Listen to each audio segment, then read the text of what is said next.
Hello friends, this is Keetna and today we'll be starting with the third cranial nerve, which is the oculomotor nerve.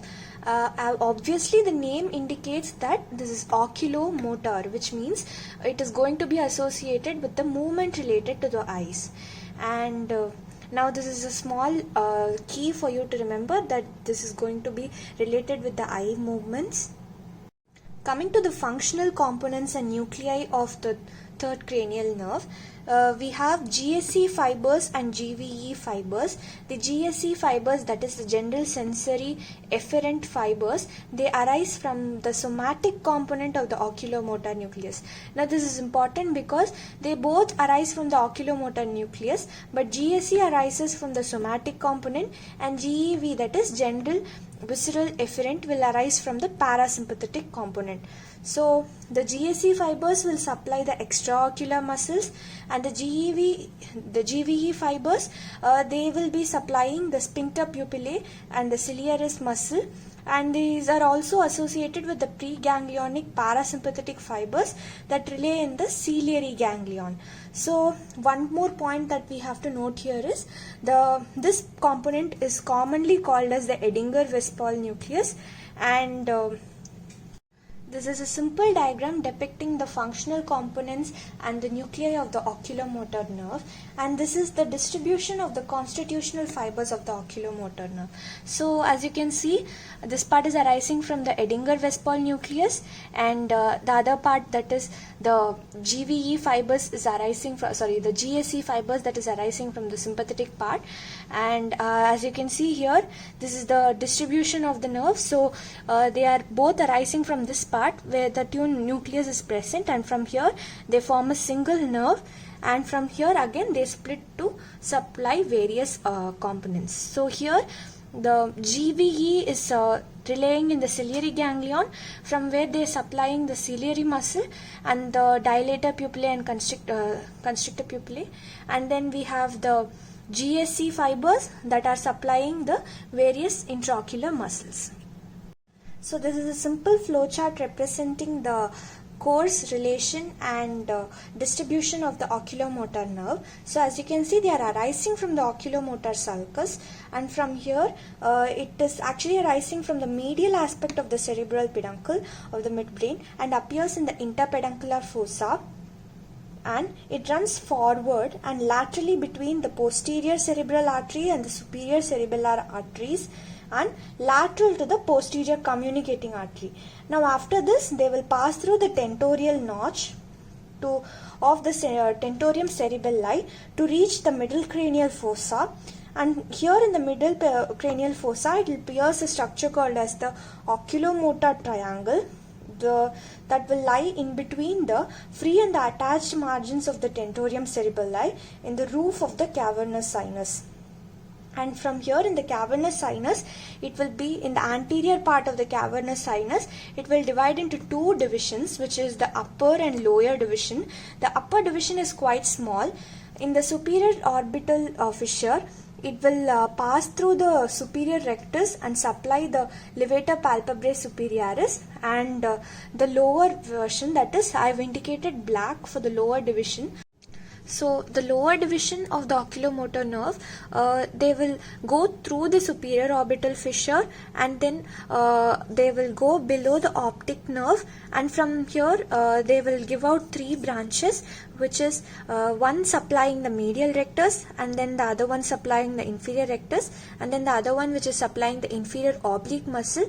Now the branch that is supplying the inferior oblique muscle will give out another branch that will relay in the ciliary ganglion, and this branch will further supply two more muscles, which is the constrictor pupillae and ciliaris muscle.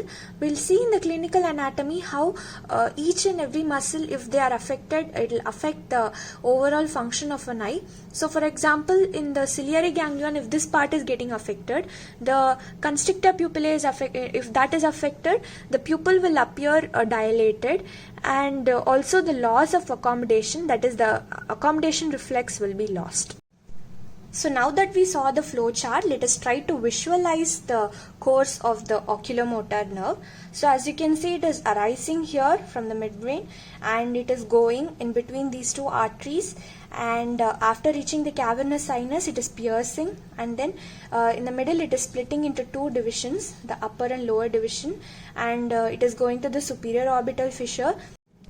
Now we'll see in detail the course of the oculomotor nerve and how it is supplying each of the extraocular muscles. So as you can see, the upper division, it is quite small and it is supplying less structures compared to the lower division. So with upper division, first it is supplying the superior rectus and the levator palpebrae superioris. So this upper division is done, and then coming to the lower division, it will initially supply the inferior oblique muscle, and here in the inferior oblique muscle where it is supplying, it will form a ciliary ganglion that is going to supply two other muscles, that is the ciliary muscle and the constrictor pupillae. So then we have the branch that is supplying the inferior rectus, and then we have the other branch that is supplying the medial rectus. Now to further help in the visualization of the course of the oculomotor nerve, we'll see other parts in this diagram. This is the sphenoid bone. This is the optic chiasma, that is this chiasmatic structure that is being formed by the optic nerve, and this is the clinoid process. So this implies that here it will be the sella turcica, where it is the horseback structure that is going to help in holding the pituitary gland and other important structures. This is a diagram that I have drawn to depict the extracranial course of the oculomotor nerve. So as you can see here, it is clearly shown in this picture how each muscle is being supplied by the oculomotor nerve. Here as you can see, it is coming here and it is coming laterally here, supplying the levator palpebrae superioris and superior rectus, so which is the upper division. I'm just repeating this again so that it will be easy for you to remember. And the lower division, which is supplying the medial rectus, the inferior oblique, and this ciliary ganglion. So as you can in that diagram I was not able to represent the ciliary ganglion properly. So here it is the ciliary ganglion. From here it will supply the two more muscles, which is one which will be the ciliaris muscle, and two which will be the constrictor pupillae. So as you can imagine, constrictor pupillae will help in constricting the pupil when there is sudden light and sudden extra light, that more than what the eye can usually tolerate. And other branch that is supplying the inferior oblique muscle. One more point that I have to mention here is, I'm sure many people would already know this mnemonic. It is called as LR6 and SO4, which implies that only except these two muscles, all the other muscles are going to be supplied by our oculomotor nerve. So LR6 is lateral rectus, which is going to be supplied by the sixth cranial nerve, and SO4 is the superior oblique muscle, which is going to be supplied by the fourth cranial nerve. And in fact, for the fourth cranial nerve, this will only be this is the only motor component of the fourth cranial nerve. So now coming to the clinical anatomy of the oculomotor nerve. The main clinical anatomy associated with the oculomotor nerve is the lesion. So in the lesion, first we'll see the reasons and then the clinical symptoms.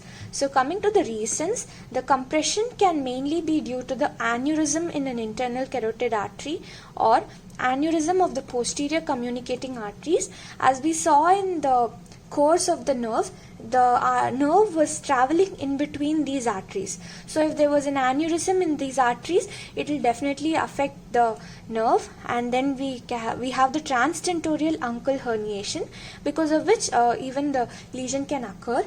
Coming to the clinical symptoms, that is how the patient will present. So first we have ptosis, which is just simply the drooping of the eyelid, and then we have the lateral strabismus, which is the lateral squint due to the paralysis of the medial rectus and consequent unopposed action of the lateral rectus muscle. And then we have the dilated and fixed pupil. That is, there will be a loss in the accommodation. So the pupil will appear as dilated and it will be fixed. And then we have diplopia, which is double vision.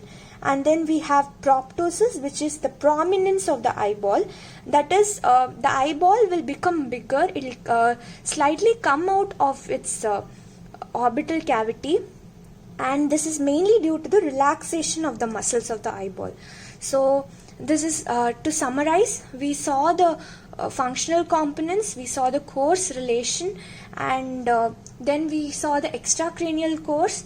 So now we saw the clinical anatomy, and summarizing the clinical anatomy, it is very simple. And if you understand the function of the oculomotor nerve, which is to supply all the extraocular muscles, and if you understand the function of each extraocular muscle, which is it is either abduction, adduction, or upward movement or downward movement, or extorsion or intorsion, these movements, if you thoroughly understand, it will be very easy for you to bring out the clinical symptoms if the oculomotor nerve is going to be affected. Thank you for your patience. Thank you for listening. Please sound off in the comments if you have any doubts regarding the topic. Thank you.